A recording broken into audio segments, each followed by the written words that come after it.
this is an iHeart podcast. Guaranteed human. With no fees or minimums on checking accounts, it's no wonder the Capital One Bank guy is so passionate about banking with Capital One. If he were here, he wouldn't just tell you about no fees or minimums. He'd also tell you about how Capital One cafes are open 7 days a week to assist with your banking needs. Yep, even on weekends. It's pretty much all he talks about, in a good way. What's in your wallet? Terms apply. See CapitalOne.com/bankguy. Capital One N.A., member FDIC. Hey folks, owning a home means one thing. Something's gonna break. AC, plumbing, fridge, and it's never convenient or cheap. That's where American Home Shield comes in. An AHS Home warranty can help protect your wallet from pricey breakdowns on even your oldest appliances and systems. And if they can't repair the covered item, they'll replace it. So check out American Home Shield and get 20% off any plan at ahs.com/SYSK and see promo details. See ahs.com/contracts for coverage details, including service fees, limitations, and exclusions. American Home Shield. Don't worry, be warranty. Welcome to Stuff You Should Know from HowStuffWorks.com.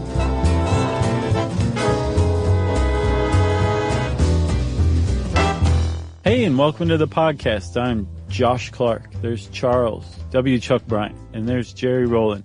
You put the three of us in the room together with some raw chicken and some old mop water, you got yourself Stuff You Should Know. So gross. So actually, Chuck, before we get started, we have a very special guest here with us today, our good friend and colleague, Jack O'Brien. Yeah, so first of all, say hello, Jack. Hi, guys. Thanks for having me. Sure. As a little means of setup here, we want to let everyone know how this kind of came about. We are expanding our podcast network, which is great. Yeah. And fun and awesome for everyone here. And one of the super cool things that happened is our boss or company owner said, "Hey, guess what? We have just got Jack O'Brien away from cracked.com to come over to our network to kind of launch the comedy wing of our network." And I think that the people need to hear about your first efforts here, a show that I think is great, called, and it's quite a challenge too, but tell everyone about the Daily Zeitgeist. Right. So the Daily Zeitgeist is a daily news, pop culture podcast. Basically, we're trying to take a sample of what's going on in the big kind of national cultural unconscious. So we talk about news, we talk about pop culture, we discuss things like that. We've look at tabloids because those are news sources that more Americans see than just about any others, since everybody needs to buy milk. So yeah, that's the sort of stuff we look at, as well as, the actual news. And like, Jack, you said something that I think probably passed a few people by. This is daily, like Monday through Friday. You guys research and record and release a new podcast Monday through Friday, right? That's what we do. It's actually been fun, and I think we're kind of hitting our stride, getting into a bit of a rhythm. But totally, yeah, it's just a lot of fun to I get to read really interesting ideas and really interesting news articles and talk about them every day. So I couldn't ask for a more fun job. So, where can everybody find this, Jack? Where's the Daily Zeitgeist? Well, if you know how to spell Zeitgeist, you can search the Daily Zeitgeist on just about any podcasting application. I would recommend Apple Podcasts, just the Daily, and then type in Z, and we should pop up. And you guys send a $5 bill to each new subscriber for a limited time, right? That's correct. Every single one of them. Cool. Yeah. Very limited time. Very limited time. We want to wish you an official welcome to the family. You came to Atlanta, we hung out something, and then we met briefly out in LA at that podcast conference. But it's just really awesome to have you guys aboard, and I look forward to seeing what else comes out of the comedy wing. I appreciate it, guys. Thanks for coming on, Jack. Thanks for having me. Lifelong dream. Long-time listener, first-time caller. See you, Jack. But All right, man. Well, let's get on with the episode. So, Chuck, Have you ever been to a restaurant and seen something that you weren't supposed to see and been like, oh, I just ate here? I used to work at restaurants, as you know, and, some of them were pretty gross. I worked at a couple myself, and I never saw anything that I was like, this is wrong. But I realized over the years that I'm in the minority in that sense. Dude, my first job as a busboy, that was I saw some of the most horrific things in my life. Mainly because they had, oh man, it was the people that worked there. They were dirty folks. They were dirty folks, and they were just, they were people that didn't care about their own personal health and hygiene in any way. Yeah. It was all gross, gross, gross. I saw a guy one time. Should I even say this? Yes, please, dish. And you're talking about kids working in the kitchen that are gross, like high school dropouts. And hey, I'm not knocking you if you dropped out of high school. Okay. Go get that GED and keep at it.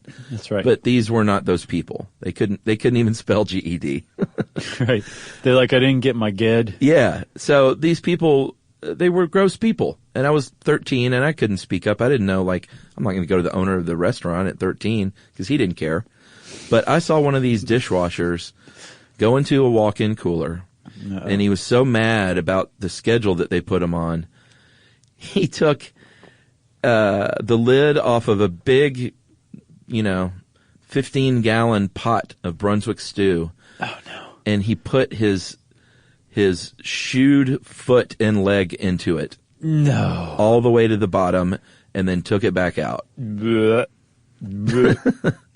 And let me tell you, man, God. those shoes, I've never had more disgusting clothing in my life than the clothes that I worked in at a barbecue restaurant. I know. They're like the whole reason Crocs are in business is because it's the only thing that won't slide across the greasy, dirty floor of every single restaurant in every single city in the entire world. Everything about that job was disgusting. They would drop meat on the ground and say, good catch, and laugh, and then pick it up off the floor.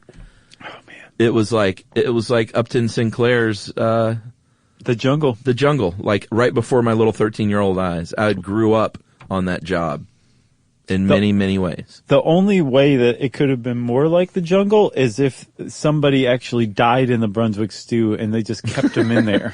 It was so foul, dude. That's grody, man. I don't even know what our restaurant inspection score was. I saw nothing like that at the restaurants I worked at. I worked at a handful of them. Nothing like that. Yeah, I worked at a bunch more, and it was nothing like that. This was So that was the worst of the worst. Oh, my God. They're all burning in hell now. Ugh. It's so gross. I drove by that place the other day on the way to Emily's parents. I went a different route, and now it's like a Chi-Chi's? a Title Max. Oh, okay. Which I don't even know what that is. You can pawn your car title there for extremely exorbitant interest rates. Gotcha. Well, the ghosts of Redneck's past dwell within those floors. Wow, man. Was the barbecue any good? I guess that's a moot point, right? I still ate there. Oh, dude, after the shoe thing? Yeah, man, I was a kid. I didn't know. I mean, I didn't have Brunswick stew that day. Okay, good. Or But, ever again? I don't know. I didn't know any better. I was dumb.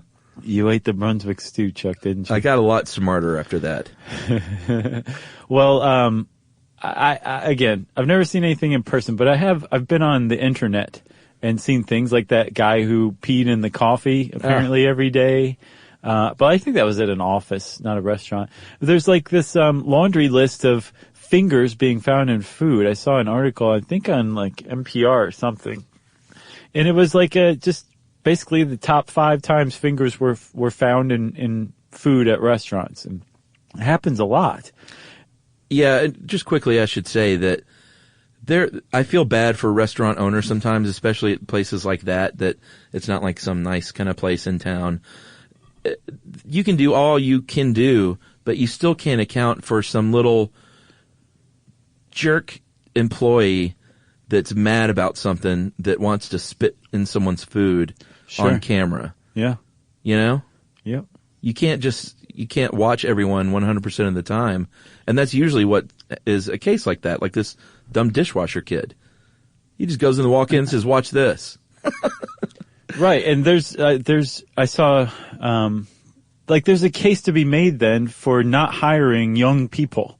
Yeah. You hire people who have built a background for themselves, a career for themselves already. Those are called good restaurants. Right. That's the difference. Yeah, I guess that is the difference. So in a sense, it's very much the owner's fault for being a cheap bastard and hiring people who put their shoed foot in the Brunswick stew.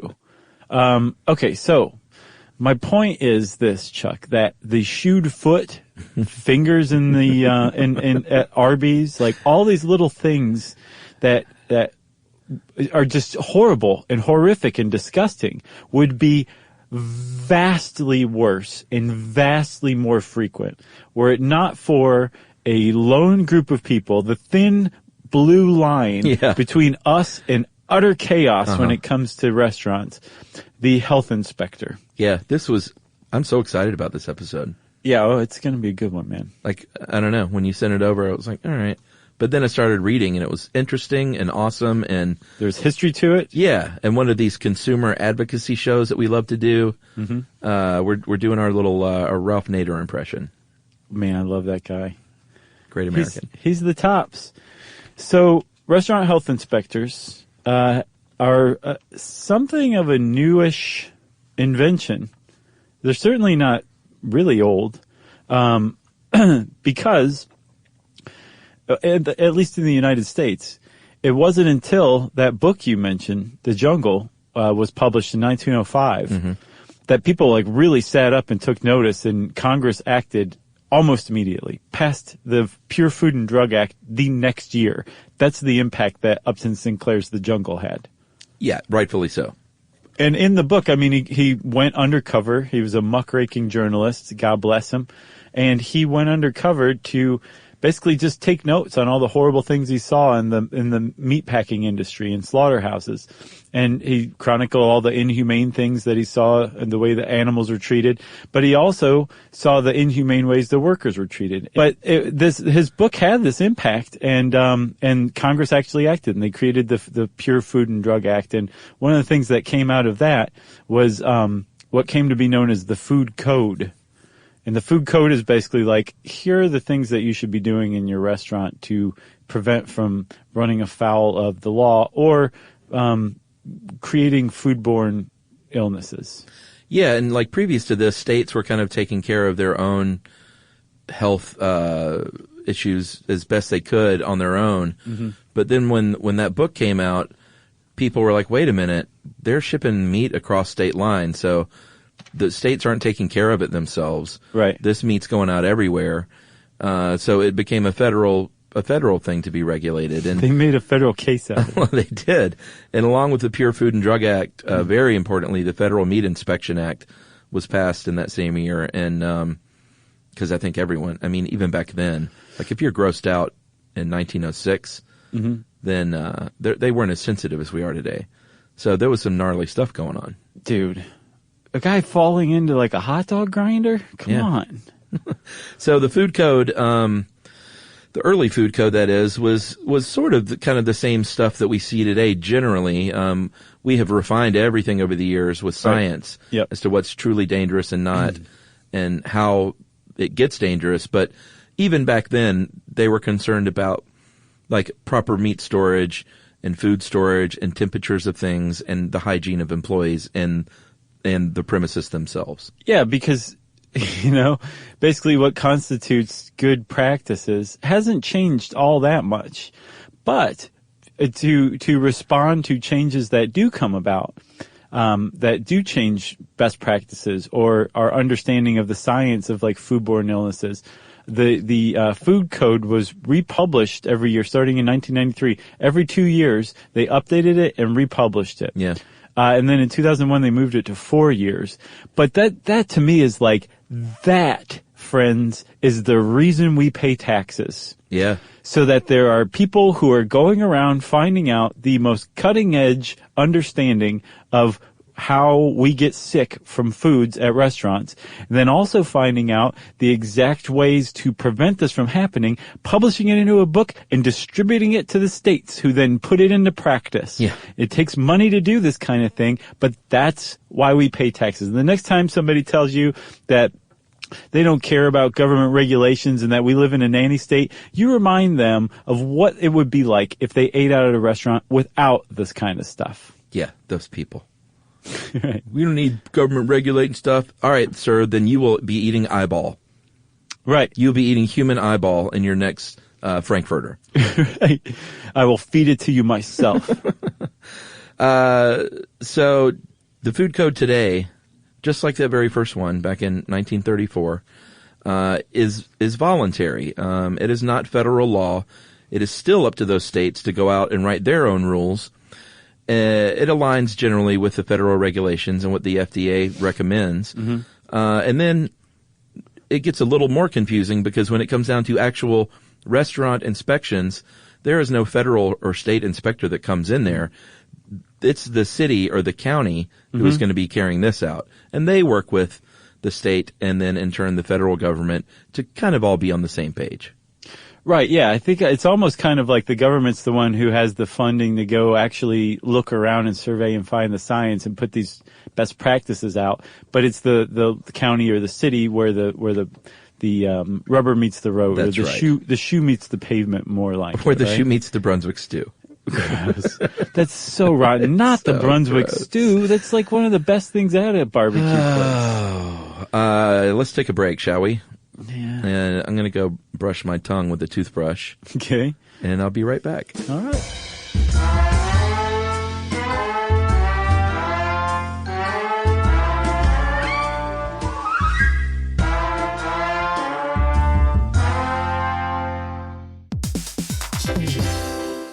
So you're considering getting a home security system, but you want something that fits your space. Well, with ADT Blue, it's easy to customize a system that's right for you and set it up yourself. Just pick the kit and monitoring system that makes sense for your home. Yeah, well, let's say you're worried about package theft right off your front porch. The ADT Plus app can walk you through setting up a new doorbell camera kit. Once it's installed, ADT Pros can help you keep tabs on it 24/7, or you can manage it yourself from the ADT Plus app. That's right, there are no long-term contracts, so you can change your monitoring plan whenever you want. The flexibility doesn't end there either. You can add to your system as you need with things like extra cameras or motion sensors. Some life decisions are hard, but thanks to ADT Blue, you can get DIY trusted ADT home security in a snap. Head to ADT.com/BLU to build your system today. And to find out more about home protection, check out a new episode of Grown Up Stuff with security expert Joe Mazza out on June 9th.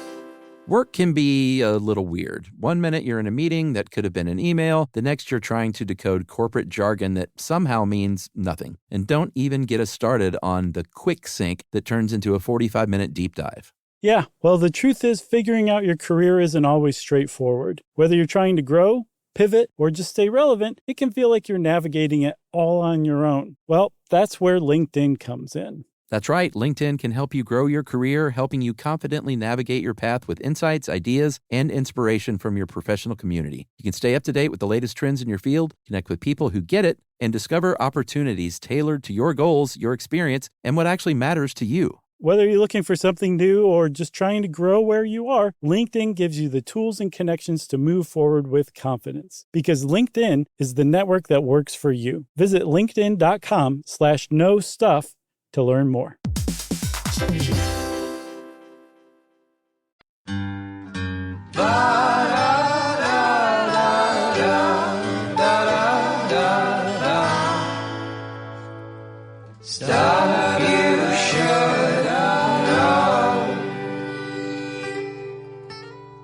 Okay, and we're back. And Chuck, let me smell your breath. How's that? Man, that is nice. The Listerine? Yeah. If I do detect, is that Tom's toothpaste you used? No. Okay. What toothpaste do you use? I use, I'm using Crest right now. Which one? The orange one? No. Oh, that's my favorite. Yeah, so the color of the packaging is orange, but the type of mint, it's like called citrus mint, but you would never, if you didn't see that, you wouldn't be like, oh, this is citrus mint. It's just its own type of very pleasant mint flavor sensation.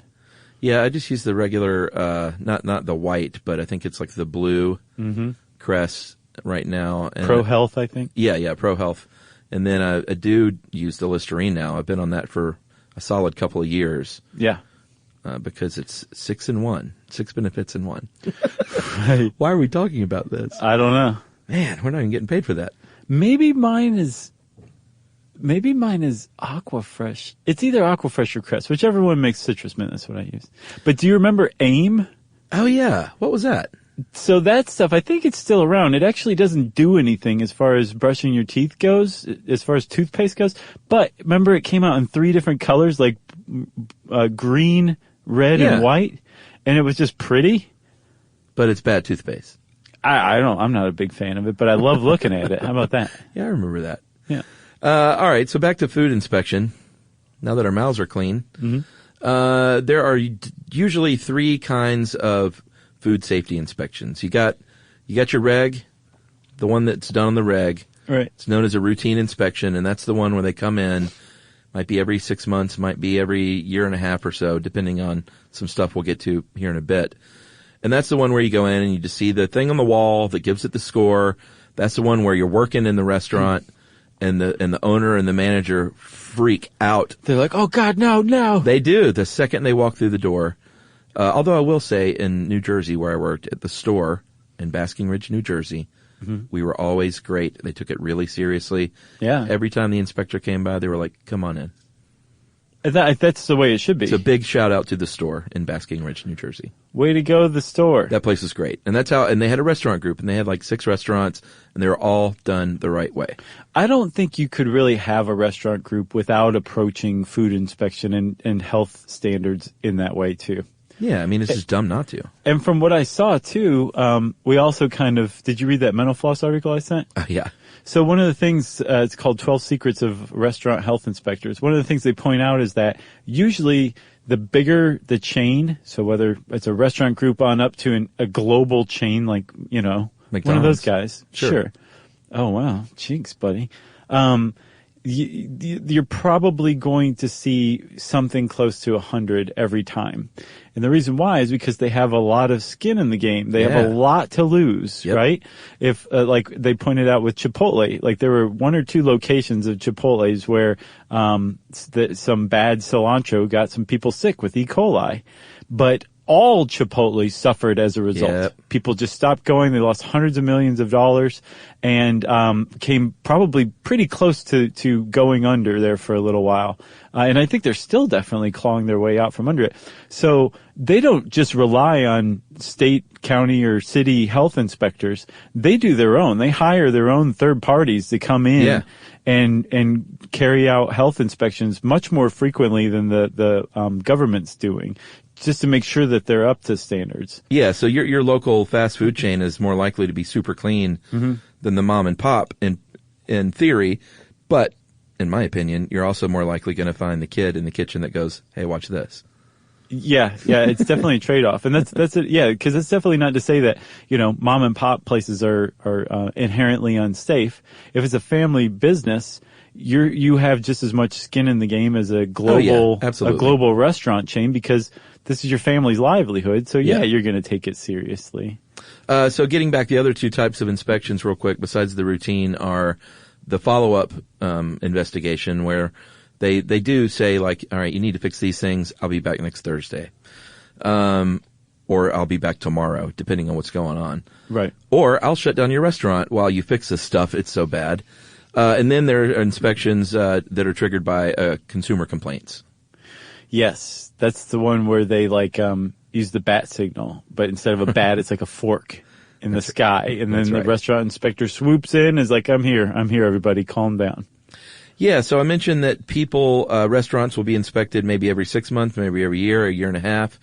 It's not willy-nilly. They are assessed a risk factor as an establishment by the county or the, whatever local municipality is carrying this out. And that has to do with a bunch of things. Sometimes it's the kind of food. Like if you're serving sushi, you might get inspected a little more. Sushi, because you're serving raw fish. I Yeah. didn't say sushi that time, did I? No. Oh, no, that's Steve Brule. Steve Brule. Sushi sandwich. Sushi sandwich. I thought it was my No.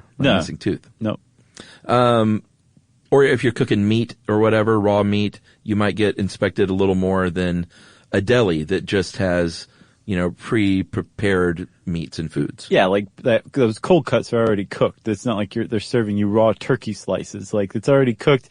They're just putting it together onto a sandwich. Yeah. That's a low risk restaurant, comparatively speaking. Yeah, what always gets me, even though I love a gyro, is when I see the thing on the spit next to the heat lamp rotating around. Right. I always just think, how safe is that?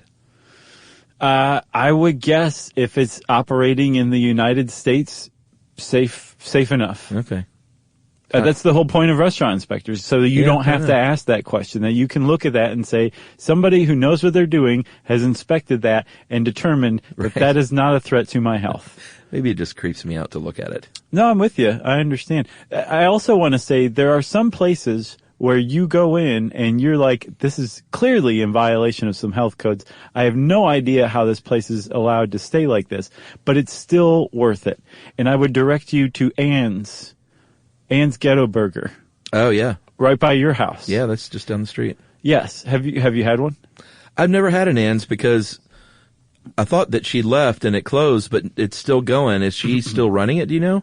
I don't know. She had been threatening to retire for 20 years or something, but I knew she wanted to get bought out and didn't want to just close it down. So hopefully she was able to retire. That's my hope. But all I know is the Wall Street Journal said it was, I think, maybe the best hamburger in the United States. The Wall Street Journal ain't lying.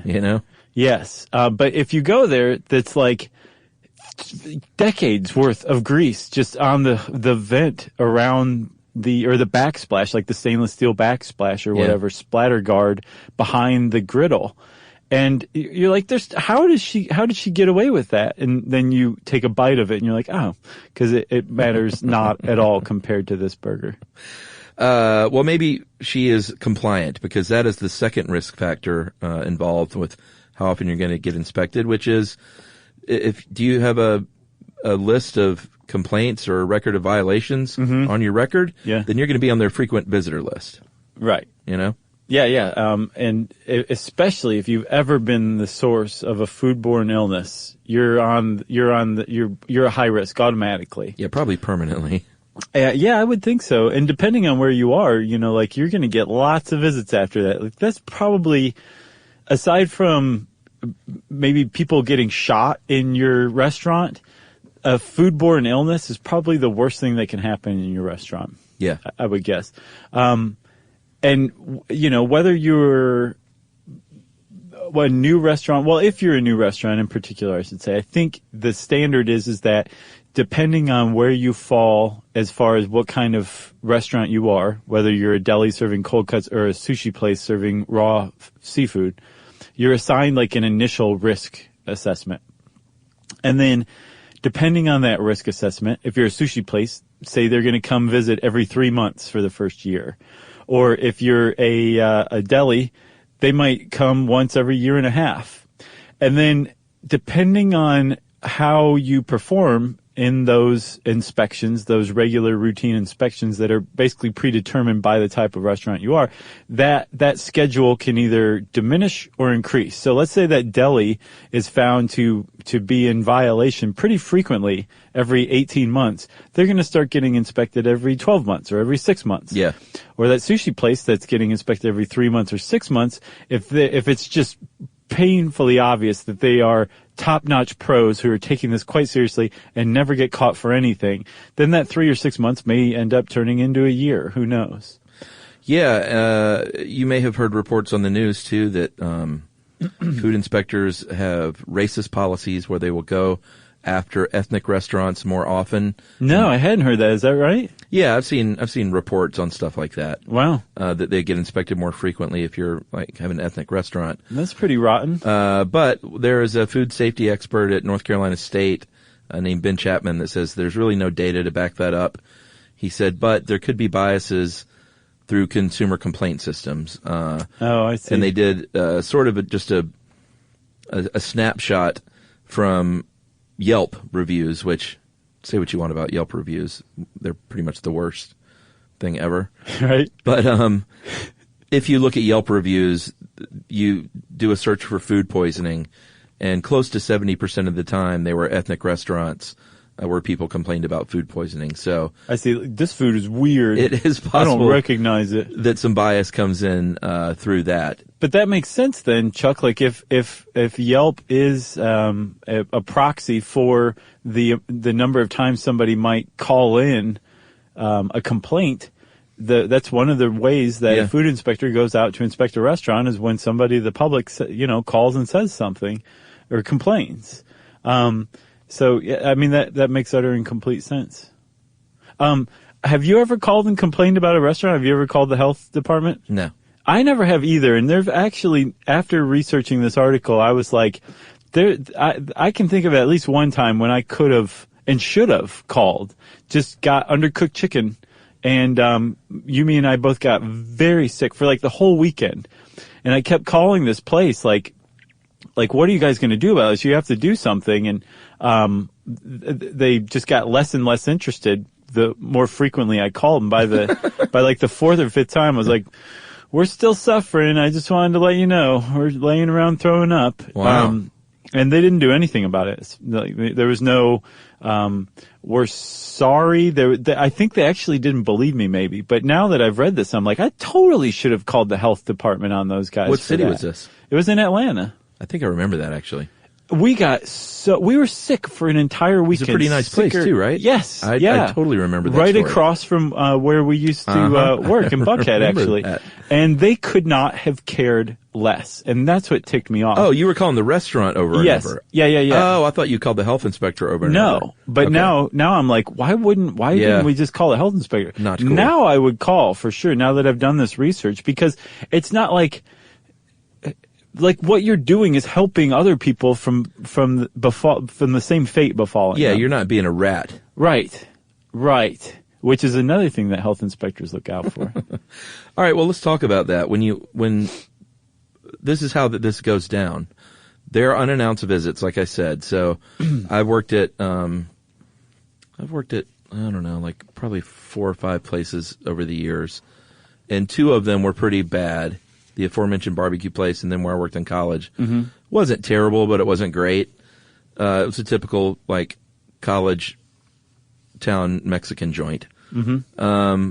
But it wasn't like the super professional other restaurants that I've worked at. But at those first 2 places, I remember when the restaurant inspector walked through the door, a panic set in. Invariably, the one of the GM or whoever the manager was would immediately confront, greet the person and send, the understanding was someone go back to the kitchen and tell everyone that the inspector is here. And judging from that Mental Floss article you sent, that's exactly how it works. And for that reason, the very first thing a good health inspector does is kind of barge through there and say, I'm going straight to the kitchen right this second. Right. Because they know what's going on. Right. They have to, or else a whole bunch of violations get covered up really quickly. Very quickly. And so, in that Mental Floss article, basically they said they needed to do like a brisk, like walk through the kitchen as fast as they could. Isn't that scary? It is. But it's that's also what they have like, to do? You skells, like what are you doing? Like just stand there and freeze. That's what they should do, is be like, everybody freeze! And then like have their finger and thumb in the shape of a gun. Yeah. Because I don't think they're allowed to actually carry guns. Well, this one health inspector in the Mental Floss thing said, we want to see the things that won't be there in another 3 to 4 minutes. Right. But that's the thing. But I mean, it could be anything. Like there's like, if you are sitting there making food and you have like a cup of Coke, right? Uh-huh. You're not supposed to have that there. Yeah, and your cell phone in the kitchen. It's another big one too. I'll bet that is probably the most frequent violation today. They're covered in poop. Do you ever see have you ever just stopped and looked at people on the street like with their phones? Like they'll just be stopped mid something.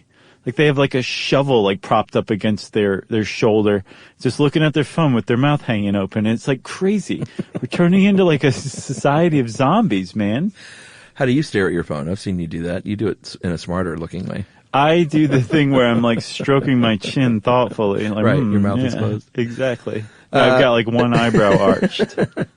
All right, so the first thing they inspect, obviously the kitchen. The manager, the owner, whoever is there on point is with the inspector the whole time. Because they're saying like, hey, like little things like that ketchup bottle's disgusting. Like, why don't you go ahead and have someone clean that up? I won't dock you a point, right. but just get it clean. And the guy wipes it down. He's like, no, that brand, it's Hunt's. I mean, get some Heinz in here. It's disgusting. But the first things they inspect are the dynamic areas, which are the kitchen, food preparation areas, basically anywhere where there's food actively out is the first place they'll go. Right. That's the static area or dynamic? That's the dynamic. Okay. And you start with 100 points, by the way. I don't know if we mentioned that. Which I think is kind of optimistic. It's saying like, Yeah. I want to believe the best in you, Guys are restaurant. great. So everybody starts with 100 and then we start deducting from there. Yeah, then it just gets sad. So, one of the first things they're looking for is employee hygiene. Because remember what you mentioned, like way back when the Food and Drug Act was created and the Food Code was first established, there were a lot of basic tenets that were put forth back then. And one of them was the people who cook the food need to be clean as a whistle. Yep. And that's one of the big things that the health inspector is looking for. Like, are they wearing gloves? Which, by the way, is not to say that if an employee's wearing gloves that you're totally covered. The gloves are supposed to be a fail-safe to good hand washing. Yeah. So you want them to be washing their hands very frequently and then wearing gloves on top of that. But then on top of that, not doing things like using their cell phone with the gloves on. Yeah. Because you've just automatically contaminated them and totally defeated the purpose of using gloves at that point, right? Yeah. So there's a lot of hygiene things that are being taken into account. But how do you tell whether people are washing their hands when you're just walking into a kitchen? Of course they're going to wash their hands in front of you in the way that they're supposed to be, but how do you know they're doing it routinely, Chuck? Well, yeah, and we should say that there is a way you're supposed to wash the hands. You don't rinse them off and just dry them with the towel that's sitting by the sink. Or just blow on them. You rinse, you put on the soap, you scrub for 20 seconds, and then you dry off with a one-use towel. An good old unsustainable made out of tree paper towel. Yeah, or if you're a really fancy restaurant, you can just have like cashmere towels laying around as long as you throw them away afterward. Right, you have to throw them away. But your little trick, I know where you were leading, how you can tell is this one very crafty restaurant inspector in the Mental Floss article said they go in, the first thing they do, because it takes them a couple hours at just sort of a normal sized restaurant, 4 or 5 hours at a big like hotel restaurant. Mm-hmm. He said he puts an X on the paper towels. And if he goes back at the end of his inspection and that X is still on the paper towel, then he knows hands are not being washed. Right. Very sneaky. Pretty clever. Yeah. Yeah. So I guess we just gave it away though. So now all the people are going to go check their paper towel rolls. I bet there are other ways. Yeah, that was just a setup to nudge them into the actual way he's telling. Yeah, like wash your hands. Food is another big one too, right? You want to make sure that the food is being properly stored and properly cooked. And apparently there is a danger zone, between, I think like 0 and 140 that you want to hit or that you want to stay outside of. So basically you want your food, especially like, raw meat, to be stored at a temperature, frozen, right? Or else kept at 40 degrees Fahrenheit, 40 degrees Celsius, or below for fridges. And then when you cook it, you have to cook it to at least 160 degrees internal temperature for beef, pork, all those guys, and then 145 for fish. And if a restaurant's not doing that, that's a big one, as we'll see. Yeah, I mean, the best way to think about food storage is, without getting into the specific temperatures, is if it's supposed to be cold or frozen, it should be cold or frozen. If it's supposed to be hot, it should be hot. It's right. That middle ground is where you're in big trouble. Exactly. They talk about lukewarm being the big enemy. Right. That's never good. Lukewarm I'm trying to think of a time when lukewarm is preferable with anything. No. It just sounds gross. I know. I like my food really hot too. Yeah. Like that's the one thing I will send something back is if was clearly made a little earlier than the rest of the party at the table and it's sort of lukewarm. I'm like, nah, man, I want steam coming off this thing. Yeah. Yeah, that's so they throw it in the microwave. Yeah, they do. And then they're like, oh, I guess you want a little spit on that too. Apparently soup should be, like the way you reheat things is a big deal because obviously that Brunswick stew, you don't just throw it out every night. You put it back in the walk-in so some jerk can step in it. But, when you bring soups and broths back, to heat, you have to reboil them entirely. Right. From their refrigerated state. Which makes sense, but that's never very good for food. If it's already prepared, once you reboil it, that probably you're just going to want to throw that away then. Really? Yeah, man, it toughens everything up or else it overcooks it. It's already been cooked once, so when you bring it to a boil, you're really cooking it again. And for foodborne illnesses, that's a good way to treat it, but it doesn't necessarily make for the most appetizing food. All right. I don't know if I agree with that, but that's all right. That's what I'm going with. Frozen meat, you don't just say, hey, Jimmy, throw that frozen bird out on the table and leave it there till this evening. Right. But you don't just leave food out to thaw. There are proper ways of thawing and bringing things back to the correct temperature. Right. And then so let's say you have a place where you're cutting up that thawed chicken that was properly thawed. And then you set the knife down and somebody else picks it up and they start cutting lettuce with it. That's cross-contamination. That is extremely dangerous. Yeah. Because, as you know, very few people cook their lettuce before they eat it in a salad. It's raw. And so now it has raw chicken juice on the lettuce that you're eating raw and uncooked, and you can die from that. So cross-contamination is a big one they look for. They also, it can be a little more simple, like with something like silverware. From what I saw, if the silverware is dirty or smudgy, that is a big problem because that means usually that the whole kitchen is dirty. There's a lot of, that's like a big red flag that apparently health inspectors will tell you that if the silverware is dirty, it usually is indicative of just a dirty restaurant in general. Yeah. And I've always heard, I don't know if it's an urban legend or not, but you know, like the plastic soda cups that like a lot of restaurants will have? Mm-hmm. Have you ever heard that it's not possible for them to get to the temperature needed to kill any bacteria on them because they'll melt otherwise? I've not so heard that. When you drink out of them, they've not really been sanitized from before. I have not heard that, but as someone who has worked as a dishwasher, you don't say, well, I'm going to wash these things at this temperature. You just throw everything through there. Yeah, you don't have any choice in what temperature. It's all prescribed for you. You're just basically putting them on the tray and sliding them through, pulling the door down, and then it washes them, and you lift the door up and pull them out. Yes, and I will say one of my dreams, though, is to have one of those in my home. Those, I can't remember what they're called, but they are wonderful. It's pretty great. Yeah. It just washes everything like super fast. So that's the dynamic areas, right? Yes. There's also the static areas where it's things like, the dishwashing area actually apparently is a static area. It doesn't change very much. Where you store cleaning products, that kind of stuff. Uh-huh.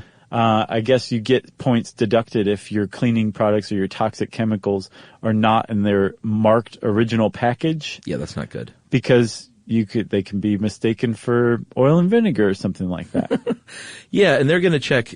The static areas include a lot of things that you don't think would even fall under the purview of a restaurant inspector. Mm-hmm. They're going to look at your HVAC systems and your vents and your smoke detectors. They're going to look at your dining room and the floors and the ceilings and your ceiling fans and your dumpster behind and your grease trap. Like they look at everything. Right. Which is good. And another one that they take a look at that I think is probably a big problem for restaurants in a lot of ways are ice machines. There's a lot of parts to ice machines that are out of view. This thing scared me in mental floss now. That can like grow mold pretty easy. Yeah. And not just the ice machine, right, where they're like scooping ice out, which is another thing too. Like there better be an ice scoop, right? Yes. It can grow mold in the ice machine, but also those chutes where ice comes out of like a beverage dispenser. Yeah. Those are usually serviced by the company that makes the beverages that it's dispensing. Right. And so it would be up to that company to clean those out, which means that they get even less attention than the rest of the restaurant. So the next time you're getting like ice out of a beverage dispenser, like get your flashlight out of your pocket and look up there and see if you see any mold, and then just raise holy hell if you do. Yeah, and I'm not a big fan of the serve yourself soft drink stations anyway. Mm-hmm. For, out there with the public. I don't think the public should ever have access to something. That's why, well, that's not the reason, but buffets are just so gross and creepy. I haven't been to a buffet in, good Lord, I don't know, 20 years. Yeah, I know. But the thought of a buffet, I know they have the sneeze guard, but people like scooping in and serving themselves their own food from a trough is so weird and gross and archaic that I can't believe people still do that. Well, I mean, also, like, even if you're using like a spoon, like a serving spoon to scoop something out. Which you are. So did the person before you, right? Uh-huh. And that means you're touching the same serving spoon and then going back and using your hands to go eat. So you just touched whatever the other person had on their hands, and now you're coming in contact with your mouth. It's a flawed system for sure. It is, because what you're saying is, I'm going to count on the 300 people that have eaten here today before me are all completely hygienic. All their hands have been washed. Yeah, Timothy Poop Hands isn't among them. No one did a single gross thing, like if a tater tot fell off the spoon, flicked it back in with their finger. Like no one did anything wrong at all. I just, no way. Not even at like Whole Foods or someplace. Those are all gross to me. Oh, yeah. Whole Foods would count with that, too, huh? Although I do like a build-your-own-salad thing every once in a while. That's the exception. Good salad bar? Yeah. It's tough to turn down. I'm with you. Well, let's take a break, think a little more about salads, and we'll be right back.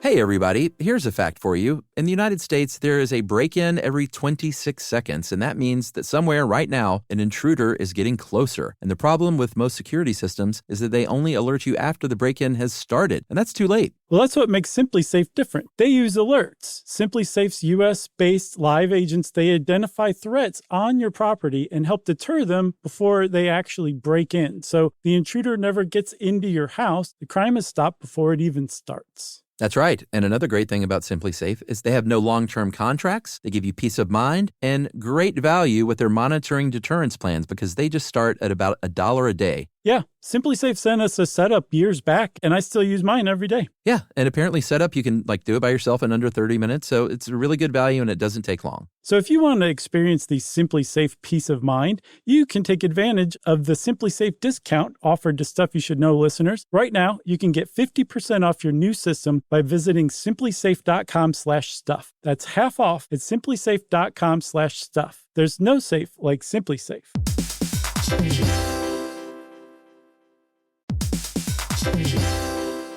Work can be a little weird. One minute you're in a meeting that could have been an email. The next you're trying to decode corporate jargon that somehow means nothing. And don't even get us started on the quick sync that turns into a 45-minute deep dive. Yeah, well, the truth is figuring out your career isn't always straightforward. Whether you're trying to grow, pivot, or just stay relevant, it can feel like you're navigating it all on your own. Well, that's where LinkedIn comes in. That's right. LinkedIn can help you grow your career, helping you confidently navigate your path with insights, ideas, and inspiration from your professional community. You can stay up to date with the latest trends in your field, connect with people who get it, and discover opportunities tailored to your goals, your experience, and what actually matters to you. Whether you're looking for something new or just trying to grow where you are, LinkedIn gives you the tools and connections to move forward with confidence. Because LinkedIn is the network that works for you. Visit linkedin.com/knowstuff to learn more.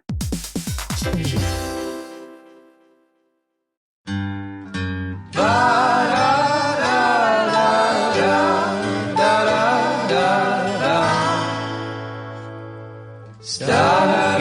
should know.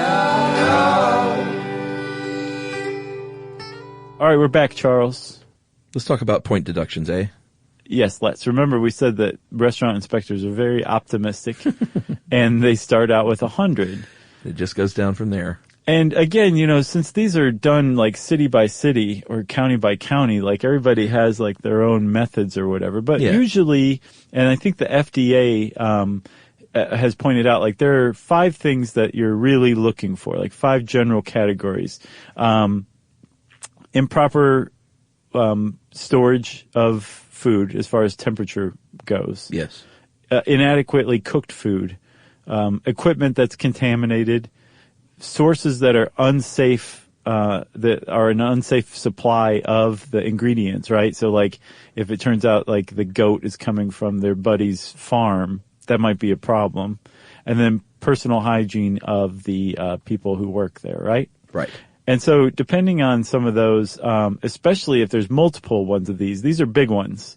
They will probably be a high priority type 1 or critical violation. Any of those. Yes. And then there's also other ones where like, this is not that big of a deal, but it's definitely something that needs to be paid attention to. Those fall after those usually. And it can be anything from like a dented can that could conceivably contain botulism, but definitely hasn't been proven to contain botulism being thrown away, to there being a hole in the screen door that's left open for some reason. Yeah, and these, as far as deducting individual points that you'll see on the wall when you walk in, and if you don't look at that piece of paper when you walk into a restaurant, I don't know what's going on in your brain. You should always do that. Sure. But like a static violation, like, hey, there were some chairs that had bad legs, your ceiling fan was pretty dusty, those will be like a point each. Maybe a couple of points for a minor infraction, like your cleaning product, like I found a roach, the chef has his cell phone in the kitchen, that's a couple of points, all the way up to 4 and 5 points. And that's when you're talking about your fridge is broken and it is not up to temperature and everything in there is at risk. And that's when they can actually shut you down until you get it fixed. Yeah, I got the impression from this article that is it's a rarity, that the health inspector wants to err on the side of the restaurant staying open and solving everything as quickly as it can, while also its business not suffering unnecessarily. So if your restaurant gets shut down temporarily, like that violation was significant enough that people were at an immediate risk of getting sick from visiting your restaurant. Exactly. Yeah. It's a big deal, in other words. It's as big a deal as you would think. Yeah, but with those point deductions, if you go in and you see like a 72 on a restaurant score sheet, it's probably not 28 individual small violations. Right. There are probably some 4 and 5 pointers in there, and you should probably think about eating there. Or, it says in this article, you can go to the website and really break down, because those aren't for the public to necessarily be able to digest easily. But if you do look at them, if you can get close to them, you can actually look and see the little category for each thing.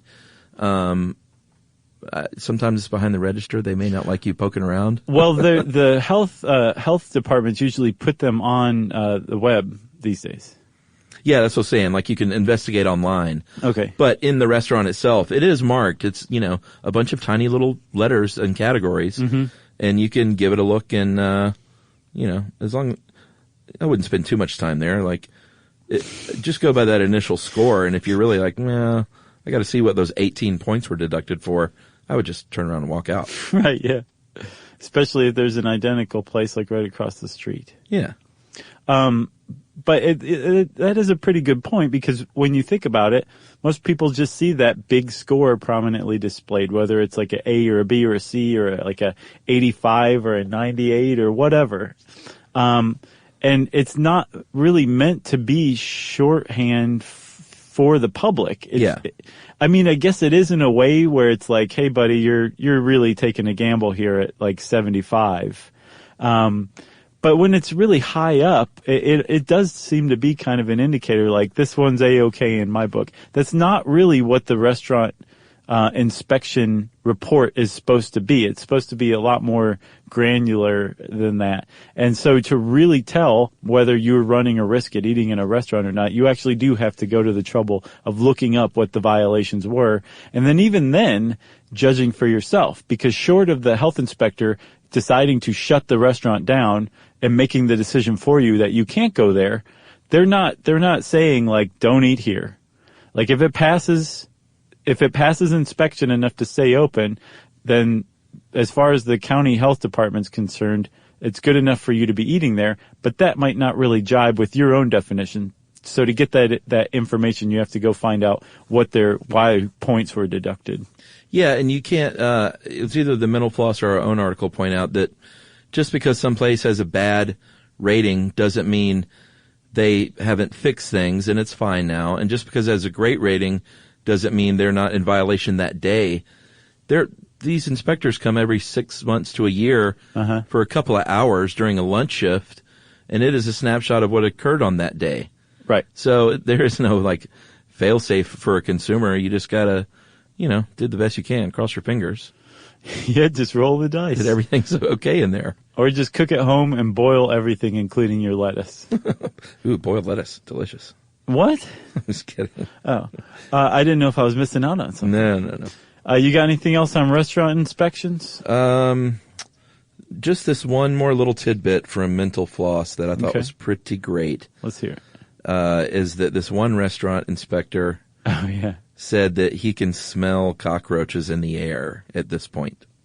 Yeah, that's a real problem with cockroaches, though, don't you think? To be able to smell, I guess it'd be an infestation is what he's smelling. Yeah, he said you can walk in, take a deep breath, and he said it's kind of a nutty, oily smell that you, after years on the job, I can identify it. He's like, I still get hungry every time I smell it. I got a lot of roaches in my house right now, and it's really pissing me off. And it's a clean house, It's not gross. It's just this summer was just real kind of muggy and dank. Do you have a lot of cardboard boxes in your attic or basement? No, I don't know where they're coming from. Like we see them outside all over the place. So sure. Maybe it's that swale pond from the permaculture episode. Maybe. Yeah, the permaculture lady was like, I forgot to tell you, you're going to have roaches. That's the only new thing. Right. I don't know, man. Good luck and Godspeed, though. Go find the most sustainable way to treat it. I'll be interested to hear what you come up with. Well, so far it's been the flip-flop method. Oh, poor roaches. No. If you want to know more about cockroaches or restaurant health inspections or flip-flops, you can type those words in the search bar at howstuffworks.com. And I said that, which means it's time for listener mail. All right, I'm going to call this a great gross way to finish this gross-ish podcast. Excellent. Hey guys, wanted to regale you with the story of how you two contributed to my fantastic relationship with my wonderful girlfriend. Last summer and fall, I was traveling across the country camping, going to national parks, and I wound up in Moab, Utah at Canyonlands and Arches, and met a smart, fun girl at a brewery, and we made a date to go hiking the next day. Picked her up, and we went on a wonderful little hike, and disaster struck. Turns out months of cheddar bratwurst and beer wasn't great for my digestive system, and I felt horrible, and I had an inescapable urge to take the Browns to the Super Bowl. Unfortunately, I was miles away from relief, and I ran out of excuses to keep stopping and standing still for a moment. Hey, look at that arch again. Oh, I can't. So I had to tell her the horrible truth on our first date, and I was sure it would ruin it. Eventually, I made my way to a bathroom, shoved some poor people aside, and safely made it back to town. But I was horribly embarrassed and sure I had ruined everything. On the way back to town, she asked if she could put a podcast on, and she played me your episode about poop. Oh, nice. How about that? She's got a good sense of humor. Great sense of humor. I've never been as happy to hear two men describing fecal matter. At that point, I knew anyone could spend a date almost pooping in their pants into an excuse to share their podcast favorites is a keeper. We've been together over a year now, and we love listening to your new episodes while we hike and camp. And poop. And poop, I guess. They've got, remember the Love Seat, that Saturday Night Live commercial, where it was like the two toilets facing each other, so you could hold hands while you pooped? Exactly. Couldn't be happier to find a new favorite thing to listen to and a wonderful new girlfriend at the same time. So I want to thank you guys. If you ever get back to Denver, maybe next year, we don't know yet. I'll be buying tickets as soon as I hear the announcement. That is from Tom, and he said, if you do read this in the air, please give a shout out to Alice. Nice. Tom and Alice. Yeah. Way to go, kids. Thanks for writing in, Tom. Nice story. If you want to get in touch with us like Tom did, you can tweet to us at SYSK Podcast. Join us on Facebook.com/Stuff You Should Know. Send us an email to StuffPodcast@HowStuffWorks.com. And as always, join us at our home on the web, StuffYouShouldKnow.com. For more on this and thousands of other topics, visit HowStuffWorks.com.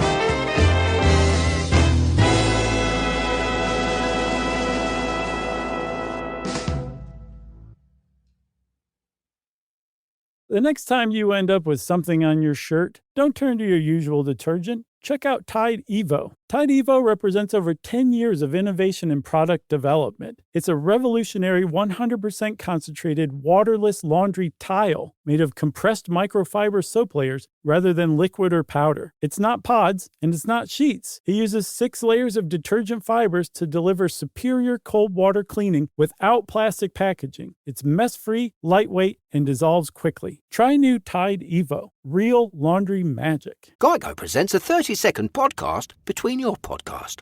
Today's story is shared by one of our listeners. It's called Betrayed by Bill. It was in that moment I caught who was staring back at me in betrayal, or more like what? My insurance bill. With trembling hands, I grabbed my phone and switched to Geico, saving about $900 in the process, and never to be betrayed again. Now that was bloody riveting. It feels good when the story ends with savings. It feels good to Geico. This is an iHeart podcast. Guaranteed human.